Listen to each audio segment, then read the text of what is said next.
Well, hello and welcome to another edition of Tim Scott Uncancelled with me, Tim Scott. Great to have you with us.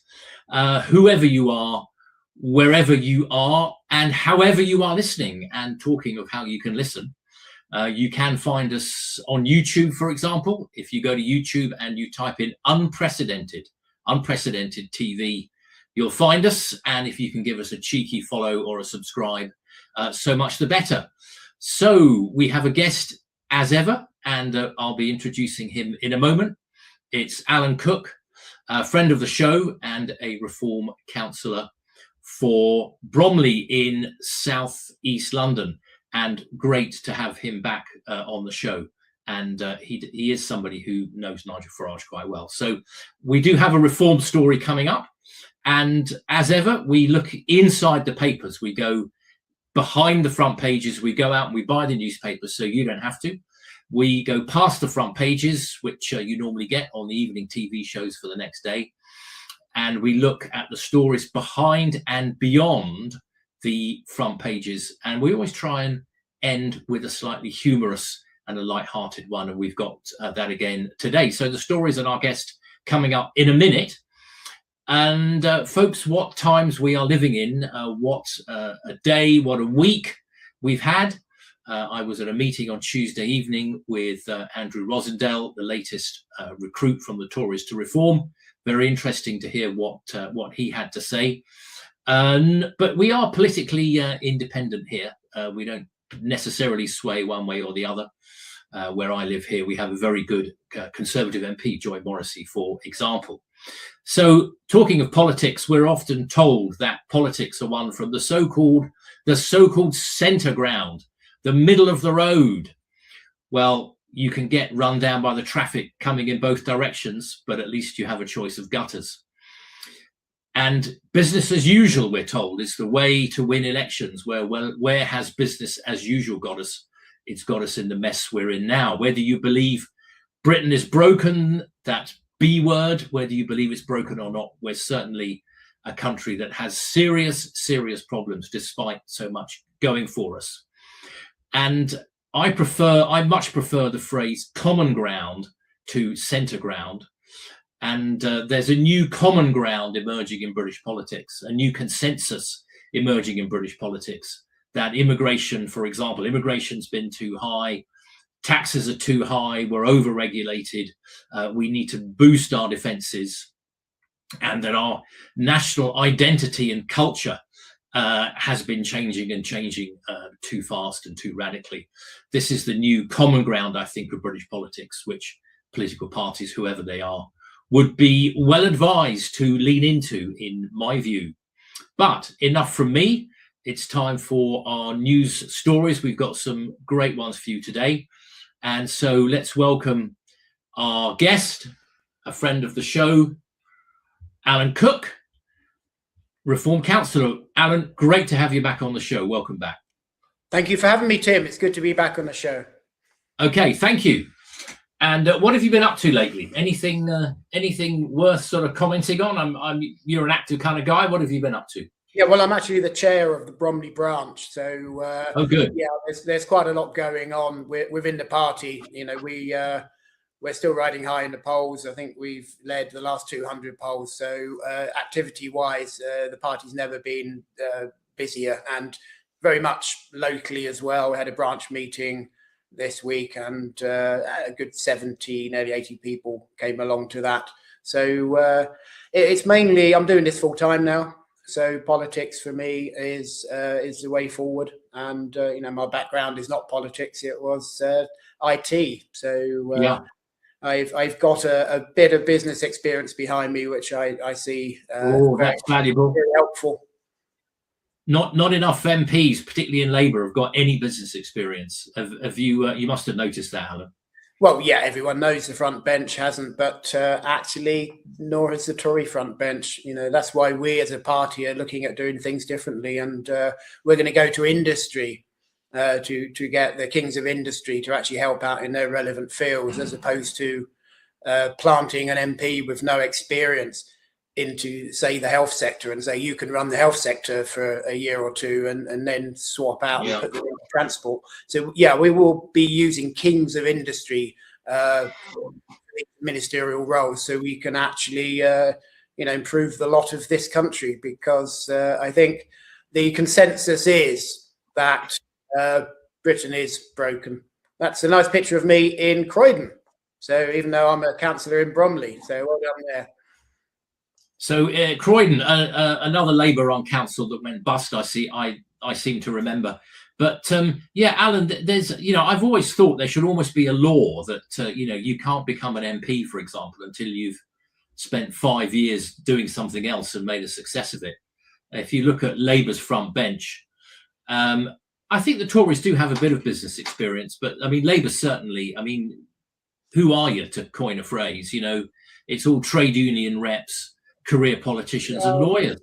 Lawyers. So your test would fall down straight away, because the majority of them are lawyers. I certainly wouldn't want to be represented by any number of them, to be honest. So no, it's not a great situation, and that's why we're offering actual proper change to the way the whole of the country potentially could be run, as opposed to Labour's running slogan for the last general election, which was just change.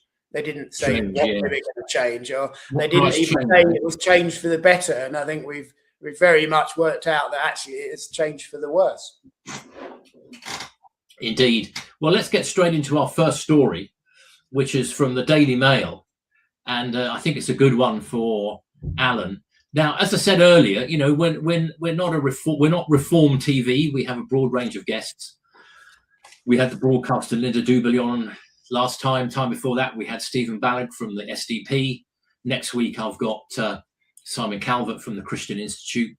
And hopefully the week after that, I'll have a guy from Australia. That'll be very interesting. But let's get straight into this story. And I've noticed recently the Mail being seemingly more reform-leaning, more Tory-leaning, the Mail, and the Express seemingly being more reform-leaning. And so this one's from the Mail. Reform may have already hit peak popularity, poll experts suggest. Calls once again for the parties on the right to unite. Support for Nigel Farage's party has cooled. The right must unite, says the Daily Mail, predictably perhaps. And then you've got that little story about down the bottom there about all the cancelled elections. 4 million people denied the vote. So what do you think, Alan? Has Reform peaked, or peaked too early, perhaps? No, it's our first hiccup in the polls. And in here they're saying we've gone down to 29% and the Tories have gone up to 19%.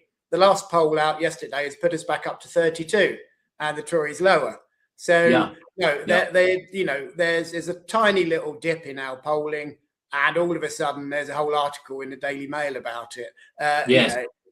Tomorrow's wrapping for your fish and chips. Really, we've led over the last 200 polls. We're the largest party by membership, and the last 200 polls have put us ahead of the others. So how far ahead has just changed a little bit. We certainly haven't peaked. John Curtis, I normally respect his views. Maybe they got him on a Saturday morning after a big Friday night or something. But, he hasn't, he's clearly not got this one right. And he thinks we're going to peak at 32 and won't go any higher. Well, I'd put money.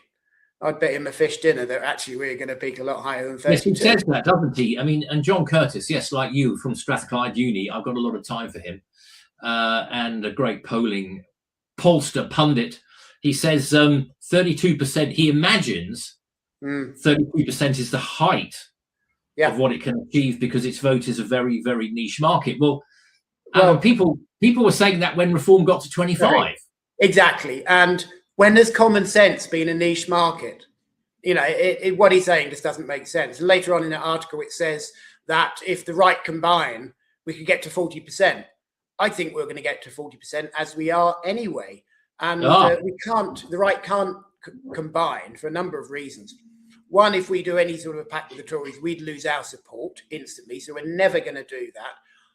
Anyone that suggests it is always from the Tory party or a Tory party leaning newspaper. So it's never going to happen. We've said that. Nigel has said that over and over again. There will not be any pact with the Tories. The Tories are a broken brand. They've lost trust. And what they did to this country over the 14 years, it was bloody terrible, and they need to pay for that. So the trust in that relationship is broken, and what we have been doing is taking the best out of the Tory party and leaving the rest, because even the term "the right unite" is illogical, because the Tory party is no longer a centre-right party. It's a global socialist party, which has removed sovereignty from Parliament and giving it to the Bank of England. It's given it to the lawyers, international law. It's doing the same again now. Labour is with the EU. So no, they're not even a right-wing party. The majority of their parliamentary party should be in the Lib Dems. Yes, Nigel has suggested. Does not make sense. It doesn't ring true. So it's a shame. I normally respect John Curtis. Yes. Interesting comments there, Alan. I think it's certainly true. I say, as a former Tory activist, they had 14 years across 4 elections and 5 prime ministers, and they just failed to deliver. Failed to deliver, Tim. What they did is destroy the country. We've seen the highest tax since the war, the tax burden for working people, the highest levels of people taking benefits, and this is what Labour inherited. So of course it's going to get worse, because the Tories have done what the Labour Party normally do, and they just haven't operated as a Thatcherite party, as a small c Conservative party. They've been global socialists. So it's all very predictable. And the One Nation Tories, they still don't or haven't apologised for what they did to this country. They don't see that they were at fault. Kemi is still, twitting on about how they are going to rise again. And, she's not a bad politician, but the problem with the Tory party is not the leader. So, they've lost Jenrick, which was their only plan B. So now they don't have any plan B at all. And they might as well, you say the right unite. I think the Tories should unite with the Lib Dems. They'd have a great chance. They've done it once before. So you never know. This was part of the frustration that I know Jenrick and Andrew Rosendale had, and that I feel, Alan. I think even if the Tories were to win again, they talk. Andrew said this Andrew Rosendale said this on Tuesday evening. The Tories, they talk a good game in opposition, but then they get into government and they go all soggy. And I raised with him on Tuesday just a list of things that the Tories started or that they introduced: the smoking ban, high migration asylum hotels, non-crime hate incidents, net zero by 2050, loads more quangos, a football regulator, the Chagos Islands deal. I mean, I could go on. There's a list. There it is. It's in there. A list of things that the Tories. It's terrible what they've done to this country. They should not be given another chance to actually govern this country at all. I've been dealing with Andrew Rosendale with regards to the Chagos Islands. I was in the Commons recently, and Richard Tice as well. And we're still battling away hard to try and stop that deal. And I was talking to Robert Jenrick in the GB News studio. Sorry, shouldn't mention another TV channel. The night before, I'm on it sometimes. The night before the leadership election, and I said to him, Robert, you're saying all of the right things. However, they're going to fall on deaf ears with your party, and even if you do win, they won't let you actually do what it is you want to do. So I'm glad he's come over to us, because the rhetoric he is saying, we will actually ensure that it happens. We will close the borders. We will deport the people that shouldn't be here. Yeah, good. Okay, Alan, thanks for your. We must move on. Thank you for your views on that. And I think, yes, I think both Rosendale and Jenrick are a good catch for you guys in reform. Okay, let's go on to our next story. This is from The Guardian, just to assure you that we do look at a range of newspapers, and actually we've got a couple of clips here which are linked, so one from The Guardian and one from The Express. Asylum seekers moved into ex-army base amid protests. I mean, look at the picture there. I mean, you know, people are being red pilled. You know, people are being radicalized by the truth, by events and what's going on. The first group of asylum seekers has been moved into a former military camp in East Sussex, the Home Office has said. Crowborough training camp received 27 men in the early hours of yesterday morning. Apparently they were brought in at 3:30 at dead of night. The number will be scaled up. It's one of two camps identified by ministers. I believe the other one is up near Inverness in Scotland. Mind you, the SNP are always telling us how much they want to welcome migrants.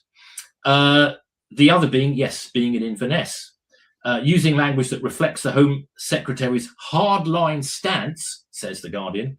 Mahmood says that the move was part of a plan to transfer people from hotels into large-scale accommodation.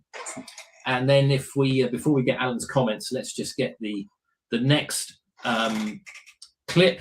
This is from The Express.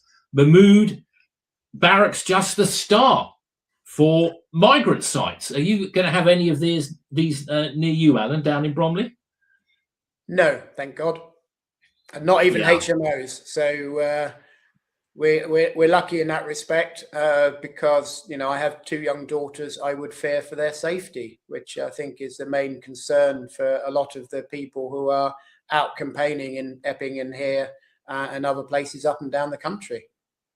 Yeah, so yes, it says here, Shabana Mahmood vowed to open site after site to house migrants despite outrage as the first asylum seekers moved into an army training camp yesterday. There's a picture of quite a nice bedroom there, a couple of twin, at least they're putting two to a room. They haven't all got their own room, which of course makes it more expensive. 27 who arrived in the UK on small boats arrived by bus at 3:30 following months of local protests.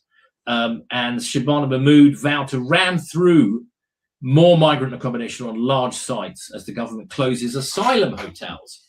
Well, it's all very well saying, you know, we need to close asylum hotels. And by the way, I do think we should take some people on a purely refugee basis, but not like this. We need to take people, in my view, we need to take people legally.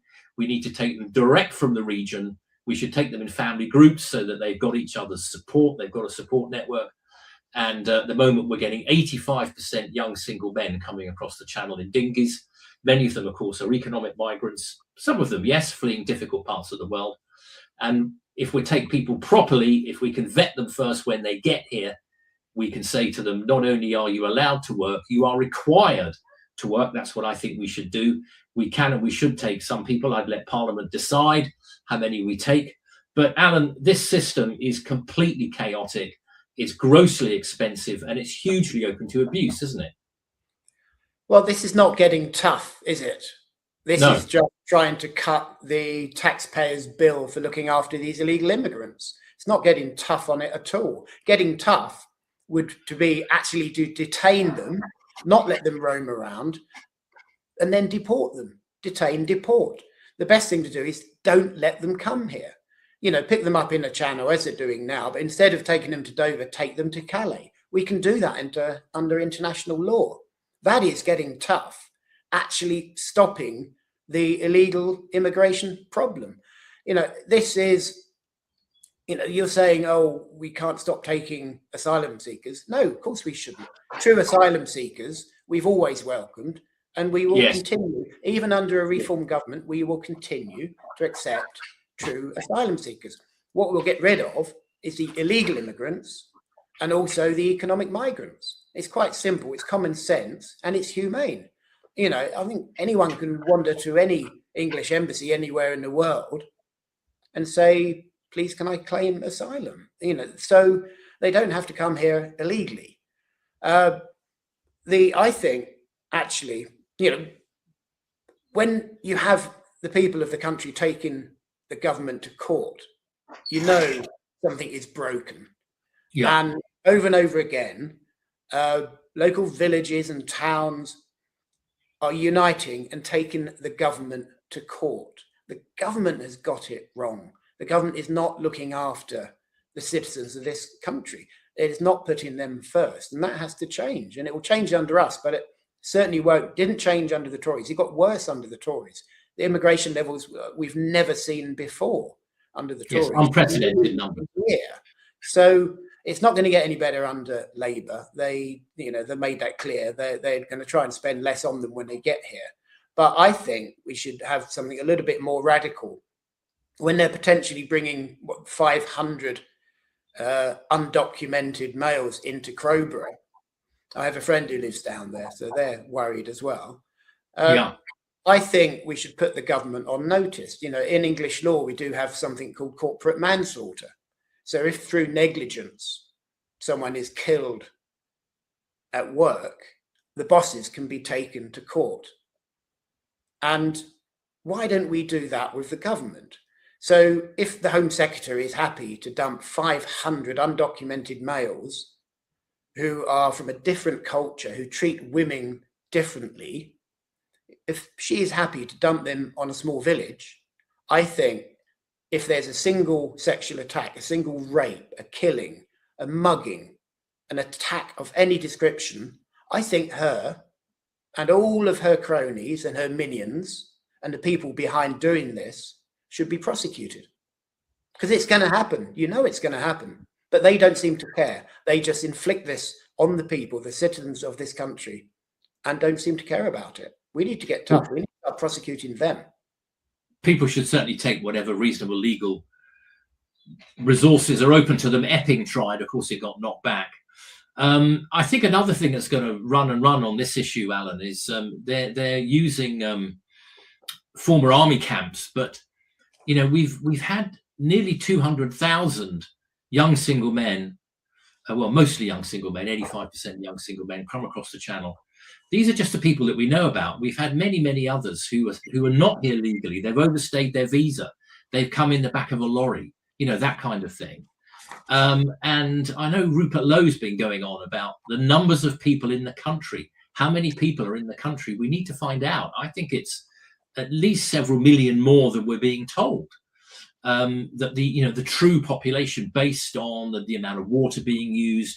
I know Thames Water recently came out and said that they reckoned that there was a lot more people. I should look up the exact figures, but it was substantial. The amount of water being used in their area is way above what the official population is supposed to be. I think an issue that will also run is that accommodation that really should be going to local people who've been on the housing list, sometimes for years and years, will be going to migrants who've come across the Channel, Alan. And I think that's just going to feed into a great feeling of unfairness on this issue.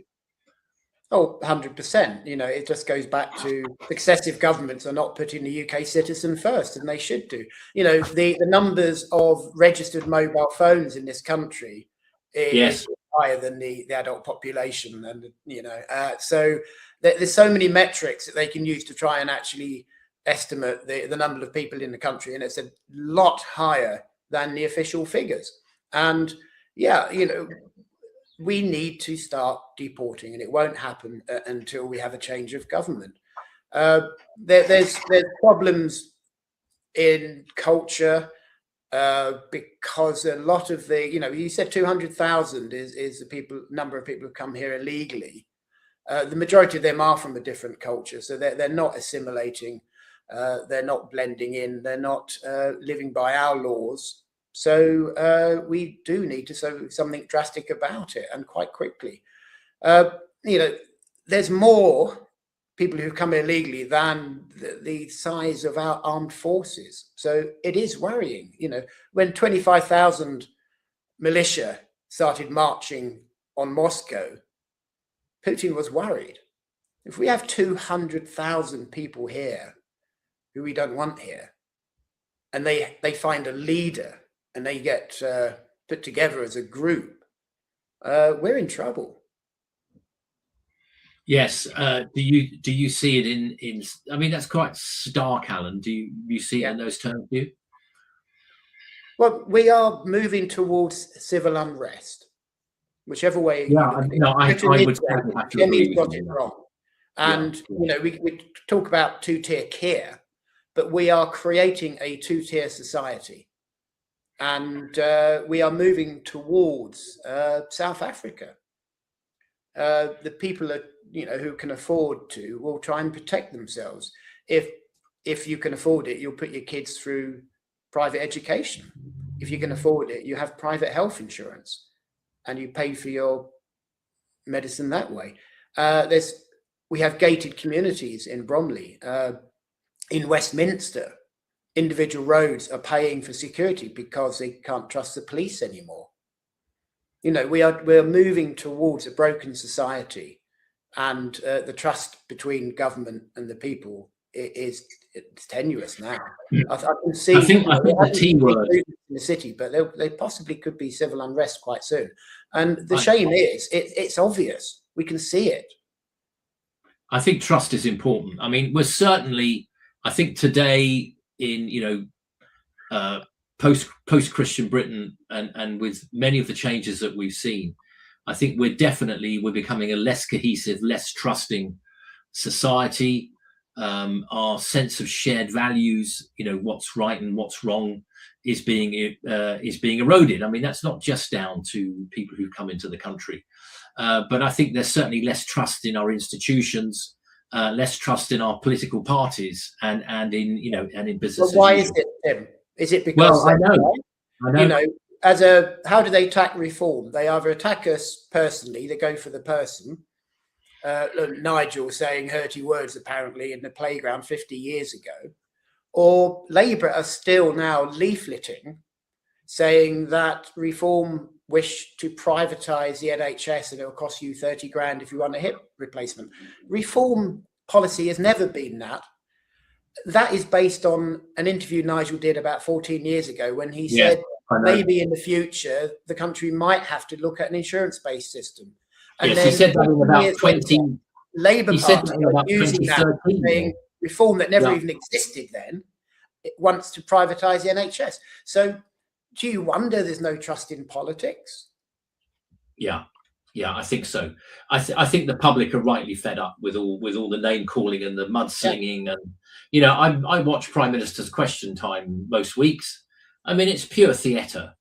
And actually, this week, finally, the Speaker threw one particular MP out for being, shall we say, a bit over boisterous.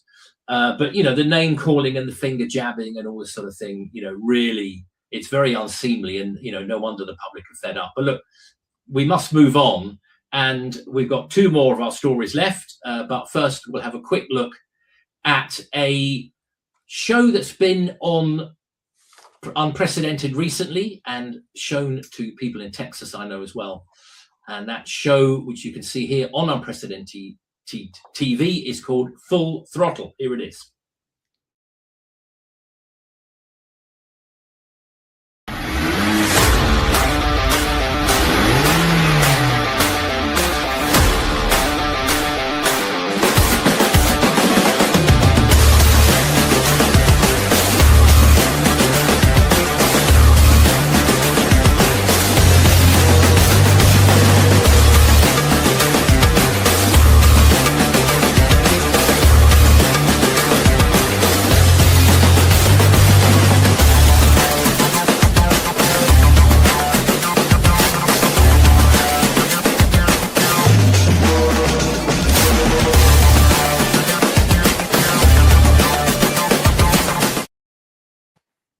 Okay, thank you, Studio. And that's one of the other shows that you can see on Unprecedented TV. And as I said at the beginning of the show, you can find us on YouTube and give us a cheeky subscribe, and then you'll get access to all the shows, including this one.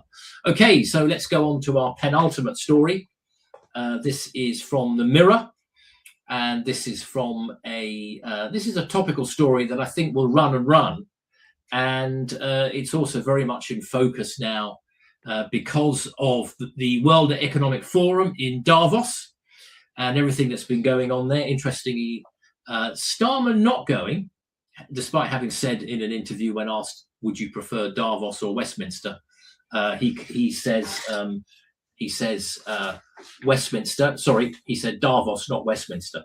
Okay, so we'll come back to that one, and let's go on with the stories that are on the screen at the moment. So, Alan, we've got a choice of three here. We've got Farage takes aim at UK's major banks. We've got Elon Musk talking about his latest launch, or we've got Brits have been pessimistic about the economy for a whole decade, which to me indicates how deeply embedded some of the dissatisfaction in our country is. Any of these appeal to you to take up? Well, the excuse me, Farage taking aim at the UK banks, that's old story. We've been saying that for a long time now. It's completely a waste of money. We're just throwing billions down the drain. So it needs to stop. And we started this. We put it forward. We don't want to basically pay interest on the reserves from quantitative easing. No other country does it. Since we've highlighted this, a lot of other people have actually said, in finance, yes, they've got it right. We should stop doing this. So, Richard Tice is being, he raised it initially, and Farage has taken it on board afterwards. It's been our policy for a long time. Nothing's changed. Nothing's new. I think the only difference possibly is the fact that we're engaging now. We've got a very much a two-way conversation with the industry and big business in the city. And we had a wonderful evening at Bloomberg probably about 2 months ago now, where we engaged and we said, come to us, tell us what it is you want us to do when we actually form the next government. It's all part of our getting ready for government program. Yes, I know Reform are putting in, led by Danny Kruger, putting in quite a lot of work on, preparing for government. I just found just before we move on, I just found the Elon Musk story there quite interesting. I mean, say what you like about the guy, whether you like him or not, or you like his politics or not, whether you're on Twitter X or not. I mean, the guy is a genius. Look at his record: PayPal, Tesla, SpaceX, Starlink, which is getting the internet into Iran when the government is trying to close it down. And Elon Musk here, chief executive of SpaceX, it says, at, of course, World Economic Forum in Davos, which, as I said, Starmer is not attending, but Nigel Farage is. The company is exploring a potential listing in 2026, which promises to be a bumper year for floats on Wall Street. Let's hope that flotations on the UK stock market can do. It's at an all-time low. So I know. It's another thing that's going to have to wait for a change of government to get some confidence back into our economy. It's not going anywhere. And actually, the pessimistic about the economy story I found was a bit more interesting because they're saying, oh, we're growing by a little amount. So isn't that great? Isn't that positive? But actually, no, it's awful. Where we could be doing so much better. We're deliberately putting ourselves in a winter with slim pickings when actually we could always be in a summer where there's a glut of everything. The problem is we've had people who are sort of anti-Brexit when really we should be anti-net zero. So Brexit friendly, net zero hostile is where we need to be for business. And unfortunately, we've had two governments which have done it the wrong way round. Yes, Alan, it's interesting you mentioned winter. I think Britain at the moment, it feels a little bit like Narnia. What was it? Always winter, but never Christmas. With coming out the closet. Yes, exactly. Coming out the back of the wardrobe. Okay, so I think we've got that. We've got our next story ready now from the Mirror, and Russia must compromise in peace talks. We'll have that coming up in a minute. Here it is from the Mirror. Ukraine's President Zelensky will hold talks with Russia and the US in a bid to end the war. That's hardly dramatic news. But he warned Russian tyrant Putin that he must be ready to compromise to end the deadlock. Zelensky also lashed out at European leaders for failing to lead in defending his nation from Russia and being too slow and soft in responsible to the invasion of Ukraine. He told the World Economic Forum Europe should become a global force I don't know. I'm a little bit skeptical about that, Alan. Do you see Europe becoming a global force? I don't know. Well, no, we don't need to be outside of NATO. This is the EU looking in a power grab by the EU again. They want control of everything, and they want the EU army. So no, NATO has worked well for us. The US puts in a damn sight more than pretty much everyone else put together. I think we're lucky to be in NATO, and Trump's done a great thing by getting the spending in NATO up by the people that weren't doing it. How many separate defence things do we need? The EU, as far as I'm concerned, doesn't need to exist. The countries can actually all trade together without this unelected body siphoning off money at every opportunity to try and control and do things. I said a long time ago that with the Ukraine-Russian deal, I think the way out of this, to actually find peace there, they may have to look at a sort of a 99-year lease, a bit like Hong Kong. And it sort of pacifies people. In some ways, it kicks the can down the road, and you get the peace. But then, politically, you can fight for the future of the country later on. But this time without guns. So I think there is a way out. But I think there might be at least, and again, trust in politics. The Tory party is saying that reform are Putin appeasers, and in fact Nigel said something about Putin as a leader before he invaded Ukraine the first time round, and after Nigel said that, Putin came and visited the Queen, so and then he invaded Crimea afterwards. So but the Tories still rattle on. We had a Tory MP in my children's school this week telling the school children, the impressionable school children, that reform is in bed with Putin because Nigel said this positive thing about him again many, many, many years ago. Well, again, it was about anyone, He said it about. It's another comment he made about 10 or 12 years ago. Yeah, exactly. Was it a couple of weeks ago? He said Putin is a monster. But no, they don't use that. They don't report that. No. They say what you said before they invaded first. Let's look at what you said 10 years ago. Yes. And yes, so we got a Tory MP going into a school, talking to impressionable young girls, telling them that the Reform Party is in bed with Russia because their leader admires their, and say, it's just ridiculous. So, this is where we are, unfortunately. We need a little bit of truth and trust back into UK politics. Yeah, we do. We do indeed, whoever you support. Okay, Alan, let's get our final story. And we always try and make it a slightly sort of humorous or light-hearted one. The Sun is often a trusty supplier of said stories. So this is from the Sun. Size Maximus. For those about to pie, we salute you. Gladiators were really quite fat. Roman gladiators were not at all ripped and muscly like the Hollywood heartthrobs who play them, but were actually quite fat, a historian has revealed. Dr. Harry Sidebottom says Colosseum fighters, who some believed hailed emperors before they fought to the death, saying, for those who are about to die, we salute you. They would try to pile on the pounds to protect their bodies. And you've got Russell Crowe on the left, looking like, what is it? My name is Maximus Decimus Meridius, leader of the Felix Legions, what was it, husband to a murdered wife and all this sort of good stuff. And then more like this on the right.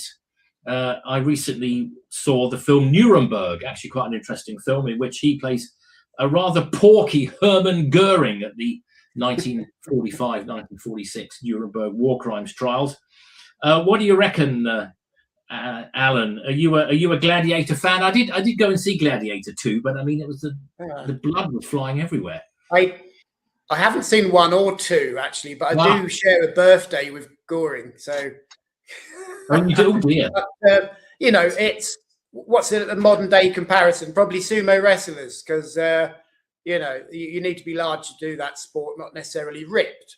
And I think they are seen as sex symbols over there. And this little report here still says that they may have been a little bit chubby and porky, but actually they're still seen as sex symbols because of their position in society. Yes, I know sumo wrestlers are sort of regarded as sort of cult heroes in Japan, and they certainly pile on the pounds or the kilos. I'm not quite sure what quantity of weight measurement they use in Japan. Oh well, yes, there you go. There's one on the left and one on the right. He's certainly looking pretty ripped on the left, isn't he? Yeah, very interesting. So yeah, that brings our show to a close. Thanks to the studio. Thanks to friend of the show, Alan Cook. Alan, great to have you on again. And we'll be back again soon. Thank you for bearing with, coming right through to the end. There's Alan with Nigel Farage. Great photo of you both together. But as I said, we're not just a reform. We are perhaps sympathetic to reform, but other political parties and personalities are available as well. And we will be having many of them on the show. But our thanks again to Alan Cook. Thank you for joining us. And it's Tim Scott from Tim Scott Uncancelled signing off. And we'll see you next time here on Tim Scott Uncancelled on Unprecedented TV.